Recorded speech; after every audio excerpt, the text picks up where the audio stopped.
How are you? Good, and you? Very good. Come on, man.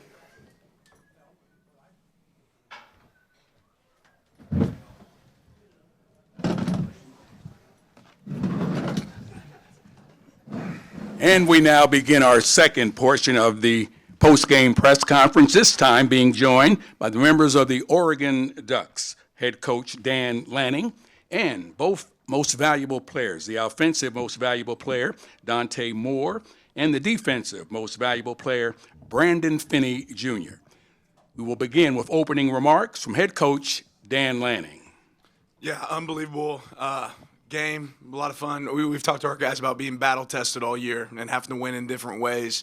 You know, that game went back and forth in a lot of ways. You know, it struggled at times to go score points, and our defense did an unbelievable job getting the ball back, and then our offense showed up when it mattered most there at the end of the game. I think we out-physicaled our opponent at the end, but a lot of respect for Coach McGuire and the team that he's had. They shouldn't discredit him. I remember this feeling last year, right? When you have a really good team, you play really good football all year, and then it comes to an end, and that's the way it is for every team but one. You know, certainly grateful for our fans and excited to see them show up in Atlanta, but proud of our players, the resiliency that they showed, their ability to stay calm and poised and collected under pressure. It's not easy in big moments, but these guys have shown and proven time after time, these two guys up here, that team in that locker room have shown time and time again that they're ready for big moments. All right, Coach Lanning, thank you for those opening remarks. We now open up questions for all three, Coach Lanning and also Dante Moore and Finney. Please raise your hand. A microphone will be brought to you. Please state your affiliation and your name before asking your question. Questions are now open. Zachary Neal, USA Today. Dan, one of the storylines coming into this game was about Tech's defense and how dominant they had been. How much did you guys take that to heart, knowing that you had a very good defense and have that show up in this game? Yeah, we thought they were. They are a good defense, right? And just, their performance today, I think it showed it. You walk into halftime at 6-0, that's, it's a great indicator of them being a good defense. And they had some guys that played some really good ball. We just felt like in this moment it was going to be about chipping away. And eventually it was going to break. And it kind of broke open with us creating some extra opportunities there with takeaways, opportunities in special teams. I thought our special teams played really, really well. But we had a lot of respect for Texas Tech's defense. They don't play the way they've played all year and not be good, and they are. They're good. We thought it would be about explosive plays. There weren't a ton of explosive plays in this game, right, really for either side, but the physicality showed up for our guys down the stretch. Next question. Kevin Sherrington, Dallas Morning News. Brandon, it was one of the things that they talked about when Tech was here. It was about on the interception in the end zone, and he didn't see something that he wasn't expecting what y'all were doing on defense, essentially. So can you talk about what it was that y'all had seen in film and what y'all had planned for? Were y'all expecting some of the things that y'all saw and it enabled you to make those picks? Well, I feel like our defense is the best at preparing in the nation. So what Coach Taj Lupoy and what Coach Lanning do just throughout the week, just preparing us as players, getting ready for the game plan, just helps us as players to just be ready and execute. That's our job. Next question. And again, we'll get a mic to you, but we'll go with this gentleman. AP Stedham of AP as we see it. Coach, how did you negate their passing offense? They didn't seem to have any rhythm today. And Brandon, you could help with that, I guess, probably. Yeah, it definitely starts with players like Brandon. And I think Brandon would tell you the same thing. It's about 11 guys executing. That's how you get an opportunity to create plays like that. And I think when we pull up this film and we watch it, we're going to see 11 guys playing the same call. We knew their tempo would be an issue. So ultimately, we want to be able to get the call in fast and let our guys line up. I thought we did a really good job of that. I thought Coach Lupoy did a great job of calling the game, and our defensive coaches preparing them. I feel like it was probably faster in practice than it was in the game, which is ultimately what we wanted. And then we knew their strengths, right? They've been really good at completing shots down the field. They've had a really good screen game. Those are things that we really prepared for and worked really hard for. And, guys like Brandon showed up. Next question.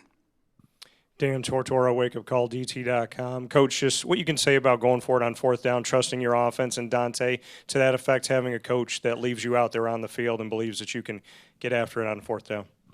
Well, it works sometimes, it didn't work sometimes, right? So I assume all the times it didn't work, I'm stupid, and the times it worked, I'm smart. That's kind of how it works, right? And I feel like, we talked about it at halftime. We made some adjustments. They were playing really good fourth down defense, and we decided, hey, let's take the points in the second half. But I think, that's our mindset. We make those decisions early in the week, and I certainly trust our offense. They ran a really tough defensive call for what we called, down there in the red area. That's one that you wish you had back. Say we could have took the points there. But points are never guaranteed. We missed a field goal too.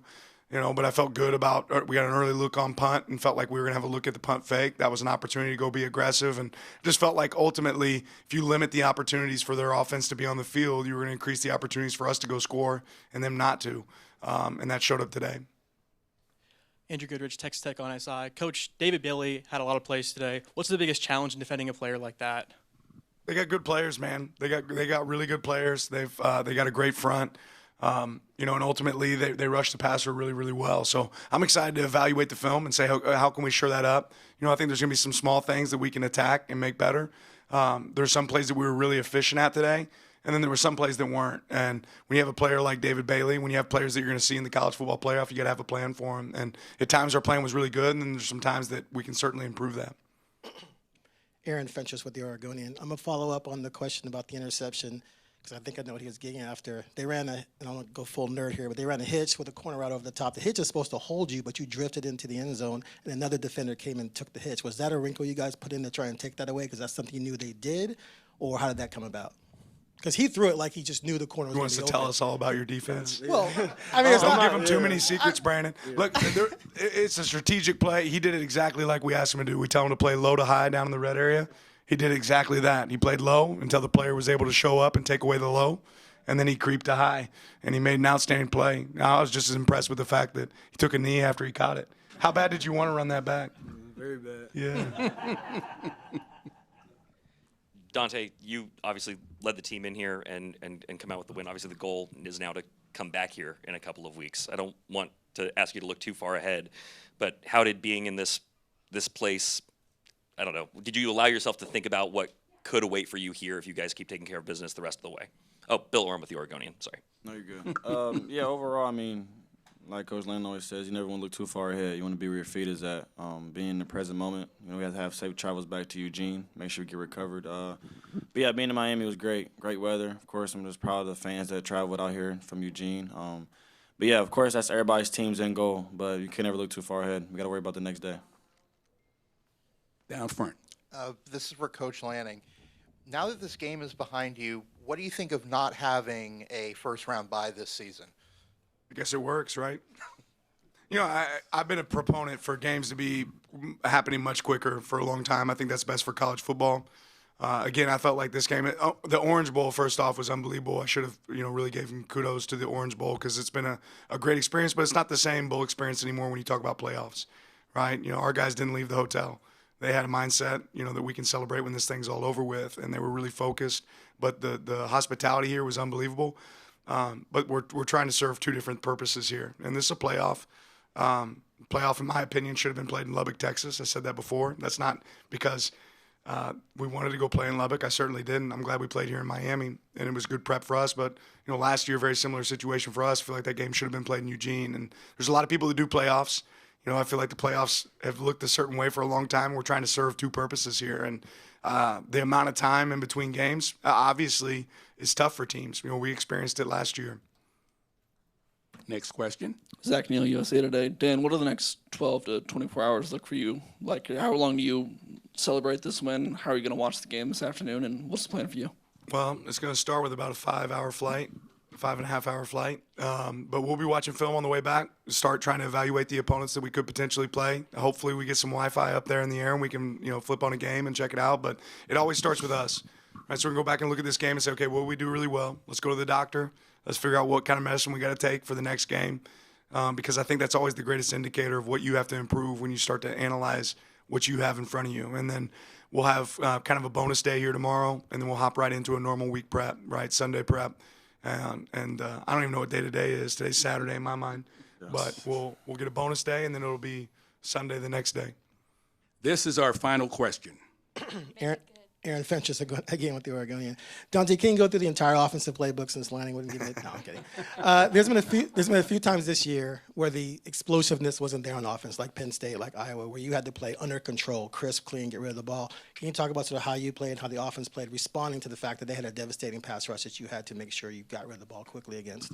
Yeah, we've seen on film that Texas Tech defense is really good. at the end of the day, I just, getting the win, what you have to do is run the ball, throw the ball from defensive stops. Just getting the win is the biggest thing, especially in these moments like this. Of course, everybody loves the deep throws. Everybody likes the long runs. But like Coach Lanning said, just got to keep chipping away, next play mentality. But overall, I got to give credit to Texas Tech, and I'm excited for the future. Well, that concludes this portion of our press conference. We thank Coach Lanning and Dante Moore and Brandon Finney Jr. Wish them the best in their next game. Wish them a safe flight back to Eugene. And thank you, the media, for attending our post-game press conference.